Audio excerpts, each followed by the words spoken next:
अस्सलाम वालेकुम। मंडी बहाउद्दीन से मुखातिब report. Director general Punjab food authority Raja Jahangir Anwar की खुसूसी हदायत पर पंजाब भर में मिलावटी दूध माफिया के खिलाफ कार्रवाइयाँ जारी।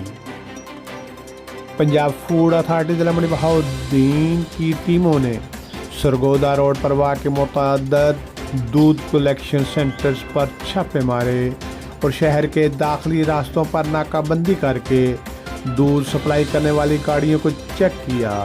पुराने चेकिंग दूध माफिया से 2000 लीटर मिलावटी नाकस दूध पकड़कर तलब कर दिया गया। डेयरी सेफ्टी टीम ने जदीद मोबाइल टेस्टिंग लैब से दूध को मौका पर ही चेक किया। दूध में पानी की मिलावट और फैट कम होने की वजह से 2000 लीटर दूध को तलब कर दिया गया।